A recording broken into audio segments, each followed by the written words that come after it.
അഫ്ഗാനിസ്ഥാനിൽ വൻ ഭൂകമ്പം.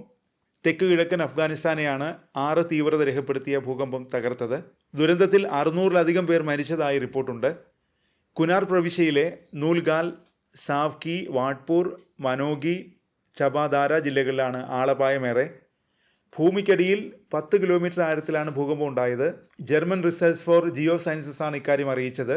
ബസാവുലിന്റെ വടക്ക് 36 കിലോമീറ്റർ മാറിയാണ് ഭൂകമ്പത്തിന്റെ പ്രഭവകേന്ദ്രം. ഞായറാഴ്ച പ്രാദേശിക സമയം രാത്രി 11:47-നും, അതായത് ഇന്ത്യൻ സമയം തിങ്കളാഴ്ച പുലർച്ചെ 12:47-നാണ് ഭൂകമ്പം അഫ്ഗാനിസ്ഥാനെ വിറപ്പിച്ചത്. അഫ്ഗാന്റെ തലസ്ഥാനമായ കാബൂൾ മുതൽ പാകിസ്ഥാന്റെ തലസ്ഥാനമായ ഇസ്ലാമാബാദ് വരെ കുലുക്കം അനുഭവപ്പെട്ടു. കാബൂളിൽ നിന്ന് 370 കിലോമീറ്റർ അകലെയാണ് ഇസ്ലാമാബാദ്. മരണസംഖ്യ ഉയരാനാണ് സാധ്യത. നിരവധി പേർക്ക് പരിക്കേറ്റതായാണ് റിപ്പോർട്ട്. രക്ഷാപ്രവർത്തനം തുടരുന്നു. പരിക്കേറ്റവരെ ആശുപത്രികളിലേക്ക് മാറ്റുന്നുണ്ട്. ഭൂകമ്പത്തിൽ നിരവധി വീടുകൾ തകർന്നു വീണു. അവശിഷ്ടങ്ങൾക്കിടയിൽ നിരവധി പേർ കുടുങ്ങിക്കിടക്കുന്നുണ്ട്. സെക്കൻഡുകളോളം കുലുക്കം അനുഭവപ്പെട്ടതായി റിപ്പോർട്ടുകൾ പറയുന്നു. ഭൂകമ്പ സാധ്യത കൂടുതലുള്ള മേഖലയാണ് അഫ്ഗാനിസ്ഥാൻ. 2023 ഒക്ടോബർ 7-ന് അഫ്ഗാനിസ്ഥാനിലുണ്ടായ ഭൂകമ്പത്തിൽ 4000 പേർ മരിച്ചിരുന്നു. 6.3 തീവ്രത രേഖപ്പെടുത്തിയ ഭൂകമ്പമാണ് അന്ന് അനുഭവപ്പെട്ടത്.